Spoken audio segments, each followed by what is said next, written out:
Urban millennials and Zoomers really have a fantastic future to look forward to, embroiled in mountains of student debt. No savings and no inheritance because their boomer parents have blown it all on luxury cruises, living atomized, transient, lonely lives in decaying dystopian megacities. Unable to afford any kind of standard of living that provides them with basic dignity or privacy, eating eco-friendly rations of insects, forced to live like ants in colonies. Meet the pod people. PodShare is affordable shared housing that we build across Los Angeles, and here in San Francisco is our first site.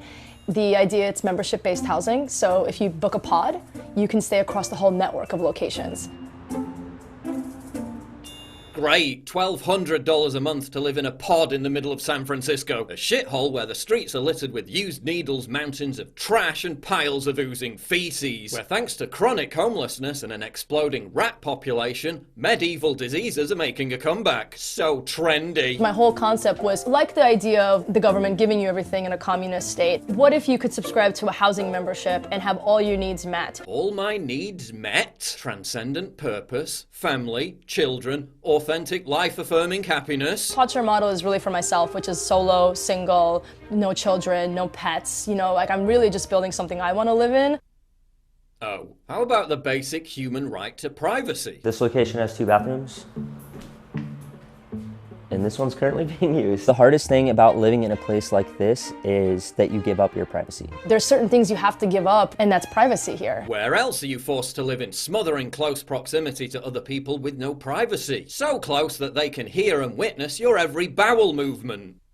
Oh yeah, prison. If the rents ever became normalized, then I don't know if a PodShare would be necessary because everyone would just get their own private place. Which is never going to happen. Why is rent in San Francisco so high? Onerous regulations on building new homes, illegal immigration, and a wealthy Silicon Valley elite that has artificially inflated prices at the expense of the middle class. None of that is going away. I earn about $3,000 per month. I tried living in San Francisco on that budget. I was able to do it, but it was really, really hard. Right, so you're literally spending nearly half your income on a pod and then complaining about not making ends meet. Maybe live somewhere other than San Francisco? I am getting all the value that the city holds. All the value the city holds? The value of contracting bubonic plague? The value of slipping and falling face down onto a mound of putrid shit? The value of accidentally nicking yourself with a used syringe and catching hepatitis C? So trendy. But hey, at least you won't have to hang out with the street junkies when you can blow whatever tiny amount of disposable income you have left on stimulants in the comfort and safety of your own pod. You just share pods. But Paul, all of this sounds a little bit chilling. Surely it wasn't ripped straight from the plot of a nightmarish Black Mirror episode. Surely not again. Yeah, it was.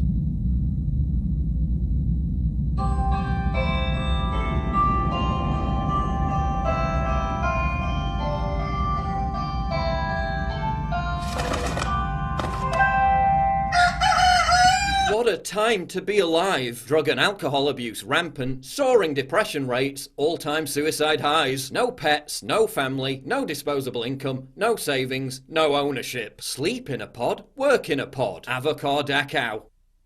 But seriously, someone compared a photo from Auschwitz to one of these pod homes and it doesn't even look that different. What does the future hold for the pod people? 10 years later, still paying off the mortgage for the ownership of their own internal organs. Living the dream. It's called capitalism, Paul. Oh damn, owned. You said the C word. That instantly wins the argument. If it's done in the name of capitalism, it must be good, right? Even though the CEO of the company herself literally said it's based on communism. My whole concept was, like the idea of the government giving you everything in a communist state. But wait, I thought the entire point of capitalism was to generate prosperity so people could own things.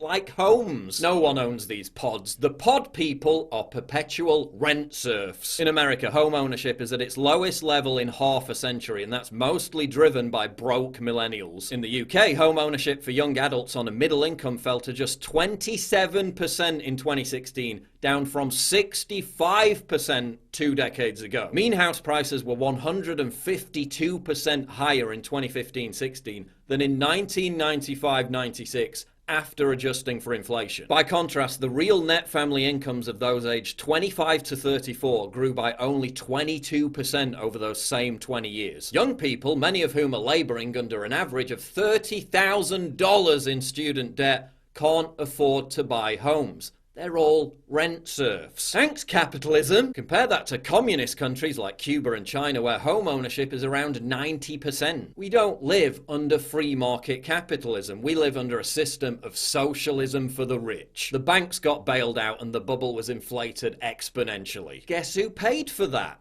You, via quantitative easing, money printing, and inflation, while your wages stagnated. That's why no one can afford to buy a house. That's why we're forced to rent out pods. You just share pods. That's why home ownership is plummeting. Muammar Gaddafi was eerily prescient in his warnings about the migrant crisis. Maybe we should listen to what he had to say about home ownership. Whoever possesses the house in which you dwell, the vehicle in which you ride, or the income on which you live possesses your freedom. To satisfy these material needs through rent gives the original owner the right to interfere in your personal life and to control your imperative needs. Even if the original owner be the society in general, the original owner can usurp your freedom and take away your happiness. Michel Houellebecq: children existed solely to inherit a man's trade, his moral code, and his property. This was taken for granted among the aristocracy, but merchants, craftsmen, and peasants also bought into the idea. So it became the norm at every level of society.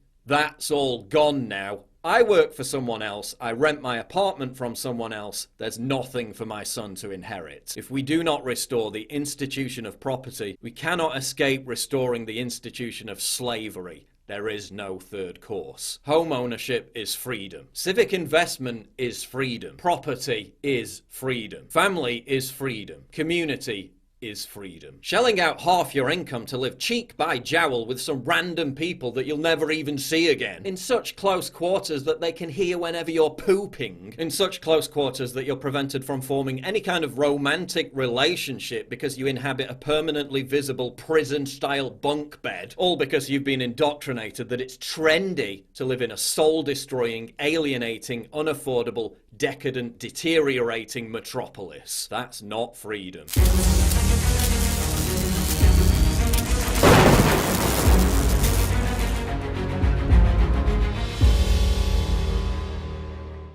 My voice is being silenced by free speech hating Silicon Valley giants who want me disappeared forever. It's absolutely crucial that you support me by donating at Subscribestar. It's also vital that you sign up for my free newsletter at summit.news/newsletter so we never lose contact. And please support my sponsor Turbo Force, the powerful new energy drink without the come down.